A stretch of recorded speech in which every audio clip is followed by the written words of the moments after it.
Another very violent weekend in NYC. The NYPD has now identified the prime suspect in Saturday's Times Square shooting as Farrakhan Muhammad.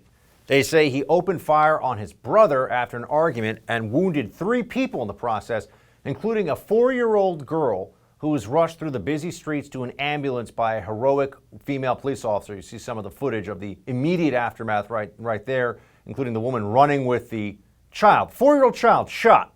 Broad daylight, Times Square, middle of New York City, okay?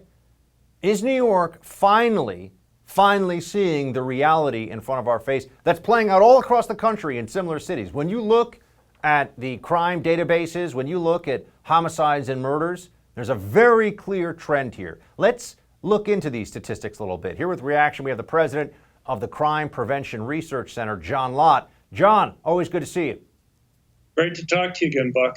So let's just start with what kind of increase in crime are we seeing? I mean, you can give me national, you give me city by, the top cities. How bad is this? Put this into some historical context for us.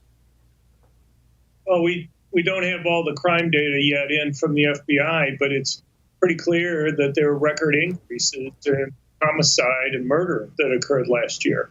And so far this year, Los Angeles, New York, Chicago are going to be at least as high as they were before. This isn't a mystery about what's happening. I mean, you had jails and prisons across the country releasing inmates in places like Los Angeles and San Francisco. Over half the inmates were being released. You had police being ordered to stand down. You had police budgets being cut in New York City. Over $1 billion was cut there. You had prosecutors in places like Los Angeles refusing to prosecute violent criminals. Same in Chicago and other places. This isn't rocket science. If you make it so that you don't arrest criminals and you make it so that you don't prosecute the criminals that you arrest, guess what? It's a lot less risky for criminals to go and commit crimes. In places like Chicago, before last year, the arrest rate for murder was down below 20%. It's probably, near 10% this last year. And you have an even lower rate for gang murders.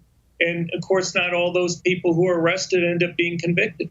So if you're talking about single-digit rates of having people being convicted for murder and who are involved in gangs in a place like Chicago, is it really surprising that with that low of a risk for criminals, you're going to see a lot more gang fights and gang killings? Now, John, we have the New York City crime statistics as of April 2020 versus April 2021. Shootings up 166%, grand larceny up 66%, felony assault up 35%. I mean, these are numbers that in normal times, John, and I worked at one point in my life at the NYPD, you would have police commissioners fired and you'd have mayors that were constantly worried about their jobs. But it seems like this isn't really a news story that gets a whole lot of attention at the national level. Why do you think that is? The quality of police is declining along with everything else. This is a real crisis that's occurring. But Democrats just want to go and blame the lack of gun control. When Biden was speaking about gun control a few weeks ago, he was blaming the increase in homicides this last year on gun control. I'd like one reporter to ask the administration to point to any change that occurred in gun control last year that could explain the huge spikes that we had. Again, as I said, this isn't difficult to go and understand, but for some reason, the administration refuses to go and talk about the obvious issues that are here with regard to law enforcement. John, just give me a sense of some of the areas. I mean, you mentioned that Biden speech. I know you've told me before that there were just a lot of things that Biden said in his address to a joint session of Congress, which was just a few weeks ago now, on the gun control issue. I mean, you're right. They blame police violence somehow while crime is going up all across the country. We have all this focus from BLM on defunding police, on law enforcement as the issue, which is just completely counterintuitive, unreasonable, and really damaging. But also they like to put in the gun control issue here. What are some of the ways that you feel Joe Biden was just being dishonest or flat out lying about gun control when he gave that speech? I stopped counting at 24 different lies that he made there. I wrote up 2 pieces that covered 12 of them. But, you know, even the media was forced to go and admonish him on at least a couple of the claims, like the claim that you can't go and sue gun makers and gun sellers. I mean, is this serious stuff? I mean, if a gun maker or gun seller sells a defective gun and somebody's harmed, they can get sued.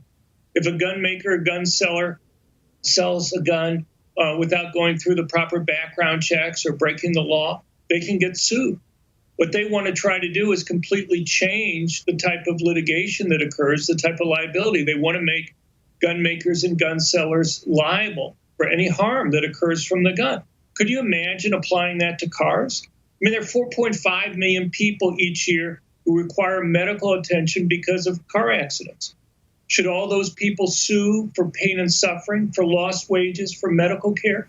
What do you think would happen to the car industry if somebody who's talking to somebody and not paying attention to driving is able to sue Ford Motor for all those costs?